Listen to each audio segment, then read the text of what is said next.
everyone! Welcome to Little World! Kunting kaalaman lang para dito sa ating pupuntahan, guys. The Little World Museum of Man is an open-air museum and amusement park near Inuyama, Aichi Prefecture, Japan. And it was founded in 1983. Hindi pa ako pinapanganak.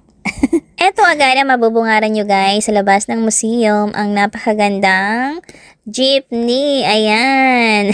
Taxi ba to or jeep? Pero ang sure ko etong nasa likod. O, diba? Manila. Jeep ng Manila na extra dito sa Little World Museum of Japan. So, wag na nating patagalin pa. Pasok na tayo sa loob, guys. May entrance nga pala ito ng 1,800 per person. At tingnan nyo, guys, kung anong nakita ko dito sa loob. O, diba? Ang kalesa ng Philippines. Charot.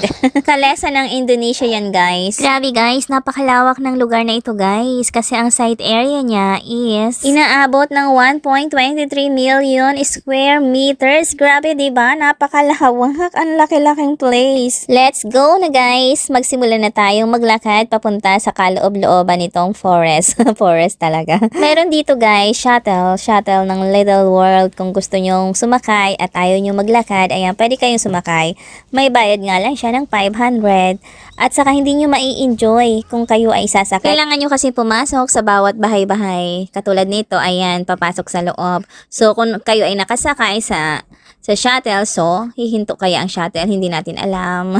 At ito ang aming first stop, ang Okinawa House. Ayan, ganyan ang bahay sa Okinawa, guys. Charot. Tingnan nyo, guys, yung bahay nila, oh. Ayan, oh.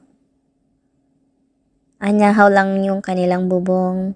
Pero matibay yung ganyan, oy. May nakita na ako ganyan sa personal. Kahit ngayon, nag-exist pa yung ganyang bubong. Anahaw. Guys, akala ko ito ay isang maliit na bahay lang. Ito pala ay kanilang food storage. Ayan, dyan sila nag-iimbak ng kanilang mga pagkain. O, diba?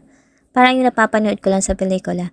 At ito naman ay ang kulungan ng bear. Ayan, kapag may nahuhuli silang bear, dyan nila inilalagay. Kaya pala ito ay may bear dito, na statue. At itong bandang nasa likod, hulaan nyo kung ano ito, guys.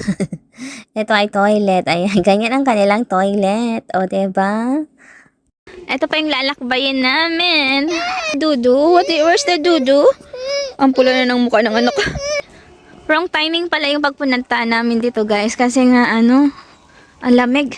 At eto naman ang farmhouse ng Taiwan. Ayan, hindi na kami pumasok, guys, sa loob. Dumiretso na kami dito sa Navajo House in USA. First time din namin makarating dito, guys, sa Little World. Siguro mas magandang pumunta dito kapag spring kasi kapag ganitong winter, super lamig. At eto na nga ang tinutukoy kong shuttle ng Little World. Ayan, sasakay kayo dyan, guys, kung ayaw nyo maglakad. Noong unang panahon, ganito pala ang kanilang oven. Tingnan nyo, guys.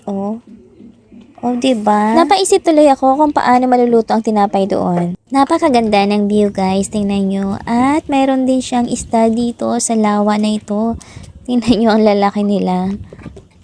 Paano kaya sila nabubuhay sa winter, no? Ayan, oh. At ang sunod na pupuntahan natin is ang Peru. The landlord residence in Peru. Ayan. Kung saan nakatira ang aking amore. So, meaning pala, kapag pumunta ka dito sa Little World, para ka na rin nakapunta ng iba't ibang bansa, guys. Wow naman talaga. Napakalaki ng bahay. Tingnan nyo. Malamansyon. O, diba? Ang lawak ng bakuran. O, tingnan nyo, guys. O, diba? Ang ganda. For sure, sa loob ay napakaganda rin. At andito na nga kami sa loob. Ayan, tingnan nyo, guys, ang loob ng bahay. Ang ingay ng aking beberoncho. At eto talaga ang kumuha ng aking atensyon, ang mga figurine ng mga santo, diba? Ang ganda. Ipinapakita dito ang kapanganakan ni Jesus Christ. Tingnan nyo, guys, ang kanilang living room. Super ganda, diba? May chandelier pa.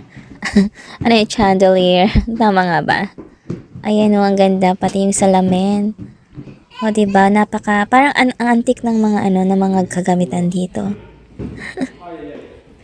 Oh, ang ganda, diba? Oh, may paganire pa. Oh. Ang laki naman ng bahay na ito, guys.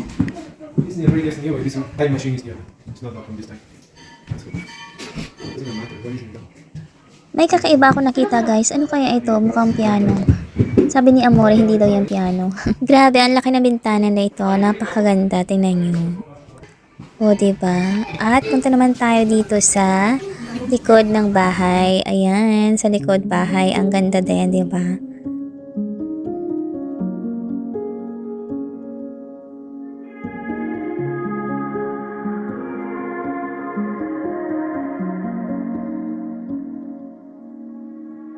It's been a few since I heard from you. Tell me when you're gonna quit.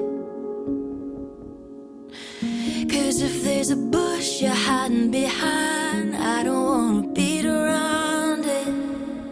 Why can't we just stop or get out like lovers do? Why can't we just stop or get out like lovers do? If you could choose between the truth or a little white lie, lying comes with not wasting your breath, so you would pick that every time. Ooh, why can't we just stop or get out like lovers do? Ooh, why can't we just stop or get out like lovers do? Oh, baby, all that I need is to feel closely to you. Ooh, why can't we just stop or get out like lovers do?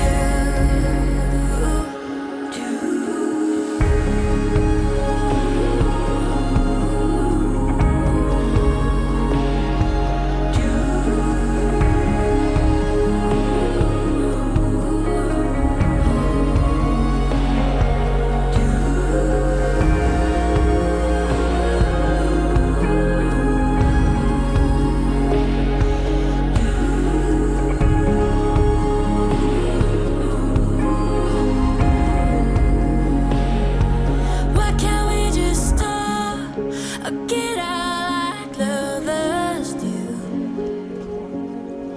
Why can't we just stop or get out like lovers do? Welcome to Bayern Village in Germany. Ayan. Ang ganda-ganda. Ang ganda ng church, guys. Tingnan nyo. Oh. Nakalimutan pala namin pumasok doon sa chapel. Dito rin namin nakita kung anong nasa loob. Ganito pala ang itsura ng Bayern Village in Germany. O, 'di ba? Para na rin tayong nakapunta ng Germany, guys.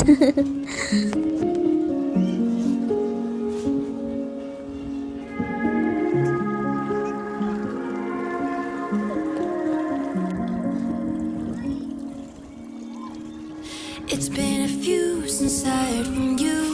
Tell me when you're gonna quit. 'Cause if there's a bush you're hiding behind, I don't wanna beat around it. Why can't we just stop or get out like lovers do?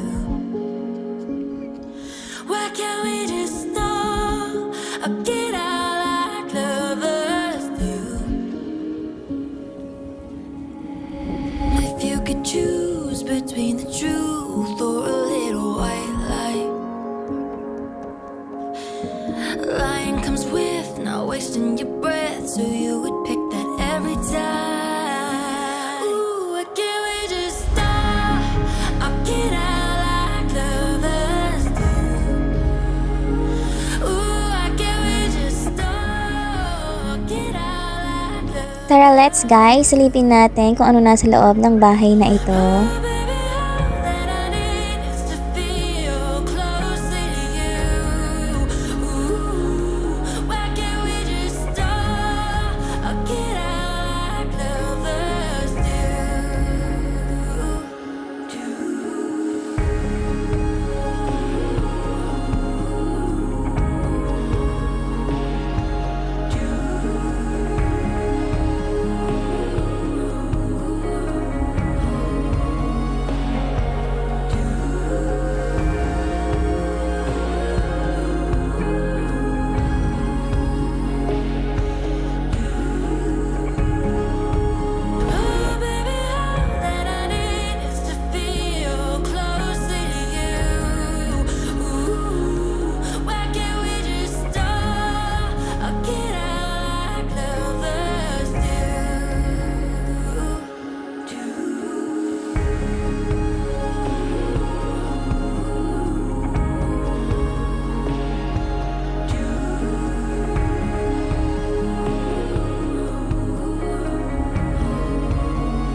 Thank you everyone for watching. See you on my next video.